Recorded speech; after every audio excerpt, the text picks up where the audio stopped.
వరంగల్ జిల్లాలో బాంబు బెదిరింపులు కలకలం రేపుతున్నాయి. కోర్టు ప్రాంగణంలో బాంబు ఉందని మెయిల్ రావడంతో అధికారులు అప్రమత్తమయ్యారు. వెంటనే కోర్టులోని సిబ్బందిని బయటకు పంపించేశారు. అనంతరం కోర్టు పరిసర ప్రాంతాల్లో బాంబు స్క్వాడ్ టీం పోలీసులు గాలిస్తున్నారు.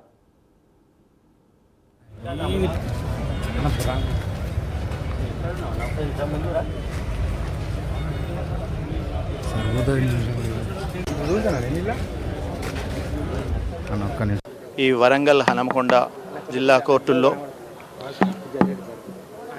బాంబు పెట్టారని చెప్పి ఒక వార్త కలకలం రేపుతోంది. ఇది అధికారిక మెయిల్కు వరంగల్ జిల్లా కోర్టుకు ఒక వ్యక్తి ఒక గుర్తు తెలియనటువంటి వ్యక్తి ద్వారా వచ్చినటువంటి మెయిల్ ఇవాళ రెండు కోర్టులను వరంగల్ జిల్లా కోర్టు, హనంకొండ జిల్లా కోర్టు ప్రాంగణం అంతా కూడా ఇక్కడికి విచ్చేసినటువంటి వేలాది క్లయింట్లు, న్యాయవాదులు, న్యాయమూర్తులు ఉండేటువంటి ఈ సముదాయంలో తరచుగా ఇలాంటి మెయిల్స్, బెదిరింపు కాల్లు వస్తున్నాయి. దీనిపైన తీవ్రమైనటువంటి భయాందోళనలు ప్రజల్లో నెలకొంటున్నాయి. ఈ యొక్క పోలీస్ శాఖ దీని మీద తక్షణం చర్య తీసుకోవాలి. ఇటువంటి కాల్స్ ఎక్కడి నుండి వస్తున్నాయి, మరి ఏ అజ్ఞాత వ్యక్తుల నుండి వస్తున్నట్లయితే వాళ్ళను వెంటనే శోధించి కనుక్కొని వారిపైన చర్యలు తీసుకోవాల్సినటువంటి అవసరం ఉంది. సాధారణంగా కోర్టుకు వచ్చేటువంటి వ్యక్తులంతా కూడా భద్రత అనేటువంటిది కోర్టులో ఉంటుంది అనేటువంటి కోర్టు మీద విశ్వాసంతో ఇక్కడ వస్తున్నారు. అలాంటి విశ్వాసరాహిత్యం అనేటువంటిది ప్రజల్లో ఏర్పడినట్లయితే, న్యాయ వ్యవస్థనే భద్రత అనేటువంటిది లేనట్లయితే మరి భద్రత ఎక్కడ ఉంటుంది అని చెప్పేసి మనం ఈ ప్రభుత్వాలను కూడా మేము అడుగుతున్నాం.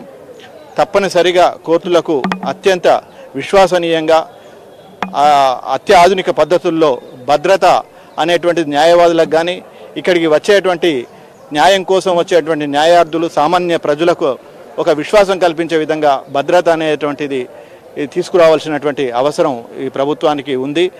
వెంబడే జిల్లా జడ్జి గారు స్పందించి వారికి మెయిల్ వచ్చిందని చెప్పి స్పందించి వారు పోలీసు వారిని అప్రమత్తం చేయడం జరిగింది. బాంబు స్క్వాడ్ కూడా రావడం జరిగింది. గతంలో కూడా చాలాసార్లు ఇలాంటి బెదిరింపు కాల్స్ వచ్చినాయి. ప్రజలు కూడా చాలామంది భయపడుతున్నారు. దీని మీద పోలీస్ శాఖ వారు ఆ మెయిల్ ఎక్కడి నుంచి వచ్చింది ఏందనేది వాళ్ళు దాన్ని వెరిఫై చేయాల్సిన అవసరం ఉన్నది.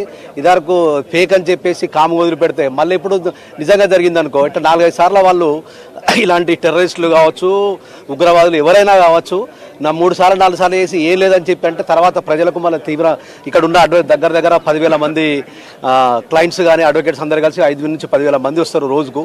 అందరికీ ఇబ్బందే కాబట్టి పోలీస్ శాఖ వారు దీని మీద లైట్గా తీసుకోవాల్సిన అవసరం లేదు. ఇప్పటికి 7-8 సార్లు ఇలాంటి జరిగినా కూడా వాళ్ళు ఏం లేదు అని చెప్తున్నారు, వెళ్ళిపోతున్నారు. దాన్ని డీజీపీ గారు శివధర్ రెడ్డి గారు కూడా మేము వారికి మరొకసారి గుర్తు చేస్తున్నాం. దీన్ని సీరియస్గా తీసుకొని ఈ మెయిల్ ఎక్కడి నుంచి వచ్చింది, ఏంది, ఇది ఫేకా కాదా అనేది వాళ్ళు ఎంక్వైరీ చేయాల్సిన అవసరం ఉన్నది. ఇలాంటి ఇప్పటి వరకు అయితే బాంబు స్క్వాడ్ చెక్ చేస్తున్నది కాబట్టి ఎలాంటి భయం లేదనేది అనిపిస్తుంది.